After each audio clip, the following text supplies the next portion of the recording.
남원의 춘향은 한국인이라면 모두 알고 있는 이름입니다. 계급과 신분을 넘어 사랑을 지켜낸 기생 신분의 성춘향, 그리고 암행어사가 되어 돌아온 이몽룡의 반전까지. 춘향의 사랑은 소설이 되고 판소리가 되었으며 드라마와 영화, 연극으로 이어져 사람들의 곁을 떠나지 않는 하나의 서사이자 영원한 문화 코드가 되었습니다. 이와 달리 강원도 영월에는 이름조차 알려지지 않은 기생이 있습니다. 월기, 경춘, 본명 고노. 한 이야기가 살아서 꽃을 피우는 동안 다른 이야기는 동강절벽 아래로 떨어져 깊고 어두운 강물 속에 가라앉아 있습니다. 남원의 춘향과 영월의 경춘. 비슷한 시대, 비슷한 사랑을 수놓았지만 결말은 전혀 다른 곳에 닿아 있습니다. 오늘 그 두 이야기 사이에 놓인 시대의 얼굴을 조금 들여다볼까 합니다.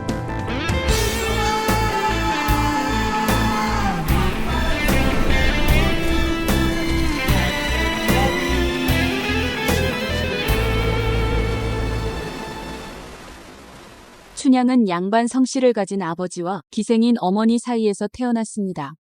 기생의 딸이었지만 동시에 양반의 피도 이어받은 셈이었습니다. 경춘은 가난한 선비 아버지와 평범한 어머니 사이에서 태어났습니다. 부모가 일찍 세상을 떠나면서 그 삶은 처음부터 벽에 부딪히게 됩니다.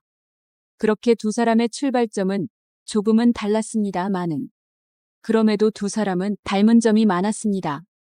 두 이름에는 공교롭게도 같은 글자가 하나 들어있습니다. 봄춘자입니다. 조선시대 기생의 이름에는 이런 글자들이 흔히 쓰였습니다. 매, 난, 국, 죽 같은 꽃과 나무의 이름, 추나 추동 같은 계절의 이름, 또는 월, 향, 옥, 진처럼 아름다움을 뜻하는 이름입니다. 춘향과 경춘은 그 시대 기생들에게 흔했던 이름이었습니다.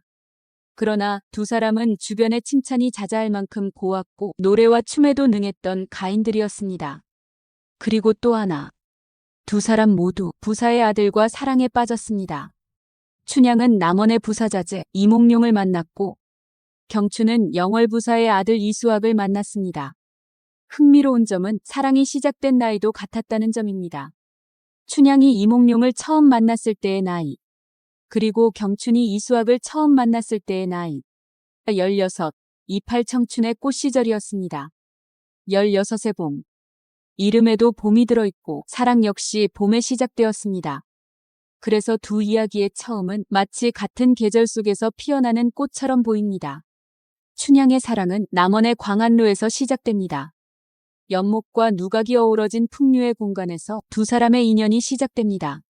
영월의 경춘은 단종의 무덤이 보이는 장릉 근처에서 그 인연이 시작됩니다.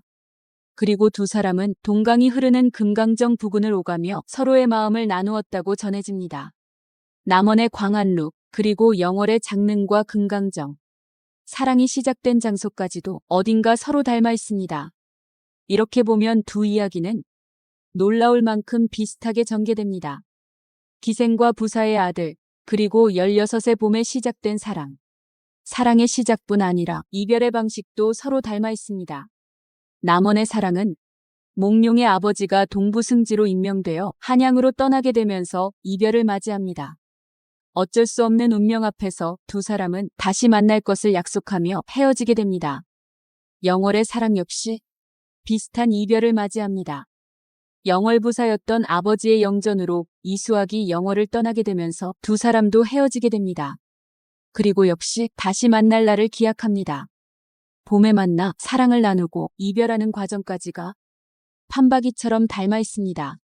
하지만 이 두 이야기는 중요한 차이가 있습니다. 춘향의 이야기는 관리와 백성 사이에 존재하던 억압과 수탈, 불합리에 대한 분노가 춘향과 몽룡이라는 두 인물을 통해 풀어져 나옵니다. 이루어질 수 없는 사랑을 이루어진 사랑으로 만들고 신분과 계급의 질서를 넘어 희망의 이야기로 승화시키려 했던 민중의 염원이 그 속에 녹아 있습니다. 귀한 집 도련님과 기생의 사랑. 신분을 넘어서는 로맨틱한 이야기. 그리고 마지막을 장식하는 이몽룡의 암행어사 출두. 현실에서는 도저히 이루어질 수 없는 일들이 춘향의 이야기 속에서는 이루어지고 있습니다. 그래서 춘향의 이야기는 판소리와 소설로 전해지고 수백 년 동안 사람들의 입에서 입으로 이어지며 사실처럼 굳어졌습니다. 말하자면 민중의 바램과 상상이 춘향이라는 인물에게 모여 해피엔딩이라는 서사를 이끌어낸 셈입니다. 그러나 경춘의 이야기는 그렇지 않습니다. 경춘은 이야기 속 인물이 아니라 실제로 존재했던 인물이었습니다. 권력의 강요를 받았고 그것을 거부했으며 결국 그 모든 일을 혼자 감당해야 할 수밖에 없었습니다. 그래서 이야기 속에서의 춘향은 점점 더 선명하게 살아났지만 경춘의 이야기는 현실의 가혹함을 넘지 못한 채 기록 속에만 남아 조용히 잊혀질 뿐이었습니다. 흥미로운 점은 춘향 이야기에도 어쩌면 실제 사건의 흔적이 남아있을지 모른다는 사실입니다. 광해군과 인조 때의 인물로 알려진 성이라는 사람이 있었습니다. 그는 남원부사로 부임한 아버지를 따라 남원에 머무르는 동안 한 기생과 사랑을 나누었다고 전해집니다. 세월이 흐른 뒤 그는 암행어사가 되어 다시 남원을 찾았지만 사랑하던 그 기생은 이미 세상을 떠난 뒤였다고 합니다. 만약 이 이야기가 사실이라면 춘향의 이야기 역시 결국은 비극으로 끝나게 됩니다. 조선이라는 사회에서 신분의 벽은 넘어설 수 있는 것이 아니었기 때문입니다. 춘향의 이야기에는 현실에서 이루어질 수 없었던 민중의 염원과 이상이 담겨 있었습니다. 그리고 바로 그 현실의 무게를 온몸으로 감내해야 했던 사람이 영월의 관기 경춘이었습니다. 그 한 사람의 힘으로는 그 시대의 벽을 결코 감당해낼 수 없었습니다. 그래서 그 이야기는 마침내 동강의 강물 속으로 꽃잎처럼 조용히 가라앉아야 했습니다. 영월의 관기, 경춘 말입니다.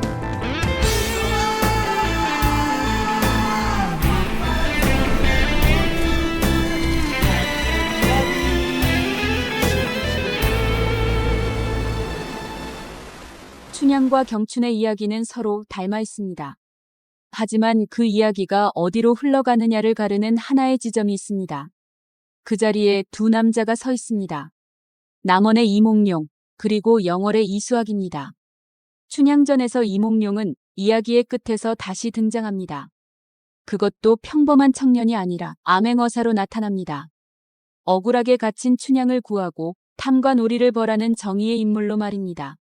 그 장면은 춘향전 전체에서 가장 극적인 장면이기도 합니다. 동시에 조선의 백성들이 가장 간절히 바라던 장면이기도 했습니다. 억울한 일을 당했을 때 어디선가 나타나 모든 것을 바로잡아 줄 사람. 그래서 사람들은 이야기 속에서라도 구원을 찾았습니다. 이몽룡은 단순한 이야기 속 인물을 넘어 민중이 마음속으로 그려낸 정의의 모습이 됩니다. 그래서 춘향의 이야기는 사랑 이야기이면서도 동시에 희망 이야기가 됩니다. 수많은 이야기들이 모여 한 사람의 이야기로 굳어지고 그 위에 민중의 염원이 더해지면서 마침내 해피엔딩의 구조로 완성된 것. 그러나 영월의 경춘 이야기에는 그와 같은 장면이 없습니다. 경춘에게 사랑의 증서까지 써준 영월 부사의 아들이었던 이수학은 이야기를 뒤집는 영웅으로 등장하지 않습니다. 경춘의 이야기가 그때의 사실이며 현실이었기 때문입니다. 부사의 아들로 태어나 정해진 길을 따라 살아가야 했던 이수학은 사랑을 할 수는 있었지만 그 사랑 하나를 위해 세상을 뒤집을 수 있는 위치에 있던 사람은 아니었습니다. 이수학 역시 경춘을 사랑하지 않았던 것은 아닐 것입니다. 그리고 무엇보다 그는 그 시대 사람이었습니다.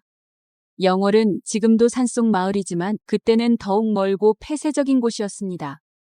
단종이 유배되었던 곳이 바로 그곳이었습니다. 한양에서 영월까지의 길은 지금처럼 몇 시간 만에 닿는 거리가 아니었습니다. 산을 넘고 강을 건너야 하는 멀고도 먼 길이었습니다. 이수학이 그곳을 떠나 한양으로 돌아가 버리면 그 먼 영월에서 벌어진 일들은 점점 희미해질 수밖에 없었을 것입니다. 한양으로 돌아간 사람의 삶은 빠르게 흘러갑니다. 과거 시험이 있고 관직의 길이 있고 집안의 대소사가 이어집니다. 그러다 보면 젊은 시절 한때의 기억들은 점점 희미해지기 마련입니다. 그래서 춘향의 이야기에는 이몽룡이 다시 나타나지만 경춘의 이야기에는 아무도 나타나지 않습니다. 춘향의 이야기에는 돌아온 사람이 있지만 경춘의 이야기에는 돌아온 사람이 없습니다. 암행어사로 나타나는 영웅도 없고 세상을 뒤집는 반전도 없습니다. 그 대신 한 사람의 선택이 남습니다. 경춘의 선택입니다. 경춘은 참거나 견디거나 순응하는 길을 택하지 않았습니다. 그녀의 선택은 체념이라기보다는 오히려 항거에 가까운 선택이었습니다. 맞대응하는 행동은 아니었지만 그 시대가 강요하던 질서에 대해 온몸 던진 침묵의 저항이었습니다.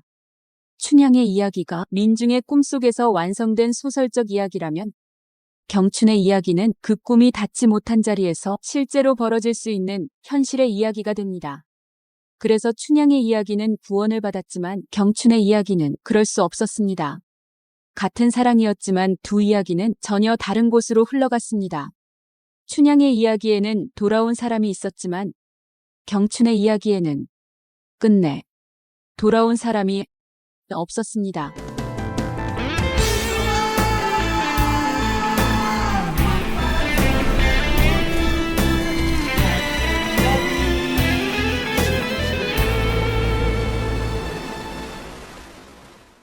춘향과 경춘의 이야기는 그렇게 닮아 있습니다. 16의 봄, 부사의 아들과 사랑에 빠진 기생, 그리고 이별. 그러나 그 이후의 길은 전혀 다른 곳으로 흘러갑니다. 춘향의 이야기에서는 이몽룡이 돌아옵니다. 어사가 되어 춘향의 억울함을 풀어주고 탐과 놀이를 벌합니다. 그래서 그 이야기는 해피엔딩으로 끝납니다. 하지만 영월의 경춘 이야기에는 돌아오는 사람이 없습니다. 그래서 그 이야기는 혼자 감당해야 하는 무게로 남습니다. 비슷한 선에서 출발한 사랑이었지만 결론은 전혀 달라집니다. 이 대목에서 우리는 풍류라는 말을 떠올리게 됩니다. 풍류라는 말은 자연을 벗삼아 시를 짓고 뜻이 맞는 이들과 술잔을 나누며 고운 노래와 검은 고소리를 곁에 두고 사는 안빈낙도의 삶을 말합니다. 삶의 멋과 여유를 자유롭게 누리는 태도이기도 했습니다. 그러나 시간이 흐르면서 그 말의 의미는 조금씩 달라지기 시작합니다.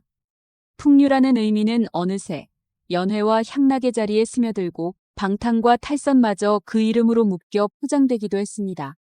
그리고 그 자리 한가운데에는 언제나 기생이 있었습니다.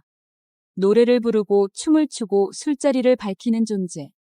그리고 기생은 풍류를 함께 나누는 사람들이 아니라 그 풍류의 자리를 증폭시키고 그 풍류를 위해 희생해야 하는 도구가 되어야 했습니다. 풍류의 자리는 언제나 빛났지만 그 빛을 밝히는 사람들의 삶은 그만큼 가볍지 않았습니다. 춘향전에는 그 장면을 정확하게 찌르는 한 편의 시가 등장합니다.